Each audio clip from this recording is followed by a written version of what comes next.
Il-Botox, il-fillers tal-ġilda u trattamenti estetiċi oħrajn qed isiru dejjem aktar popolari fl-Ewropa, mhux binqas f'Malta. Madankollu mhux kull ma jleq huwa deb. Sandra Bellizzi ingidmet waħda u sew minn riklam fuq il-medja soċjali li beda jirriklama proċeduri estetiċi. Ma' TVM News Sandra Bellizzi stqarret li saret taf li għandha kanċer tal-ġilda b'ċikka meta akkumpanjat ħabiba tagħha għand it-tabib.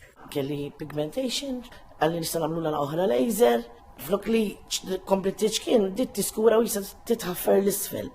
U laqas tħalna, mill-ewwel kif raħħa, għalli inti għalik ġejt, għalli dika irridu nagħmlu biopsi. Mill-biopsi ir-riżulta li ma kienu affarijiet sbieħ kienet skin cancer. Operani, suppost rajt. Dejjem jgħid li imma li inti ringrazzja l-Alla x'inti ma kellekx tfiq minna dik. Ikkonferma wkoll din ir-realtà l-professur Ernest Zoppardi. Tista' tiġi kulħadd anke l-ispeċjalista li jista' jimmissja skin cancer. Aħseb wara xi ħadd li m'għandu l-ebda medical training li qed jingħata f'idejh strument biex ineħħi il-pigmentation fil-ġilda u dana ma jafx juża dermoskop, ma jafx juża biopsi, kif se jinduna dana li waħda hija cancer u li mhijiex. Problema qiegħda ta' mhux daqstant ta' health professionals ta' nies kompletament bla kwalifika. Ir-riski għas-saħħa huma kbar ħafna. Ir-riskju li nibża minnu huwa li pereżempju jkun hemm minn dal-fjari jaqsam bej pazjent, u allura r-riskju ta' cross contamination bej pazjent u ieħor. Però wkoll fejn tinjetta, pereżempju jekk inti tinjetta f'reġjun dak li dru teotrof taħt għajnejk, il-vini temmek huma kollegati mal-vini tal-għajn jew mal-vini tal-moħħ.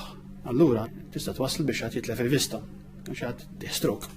Mbagħad hemm il-komplikazzjonijiet tal-loppju li ħafna drabi jinstab mal-filler.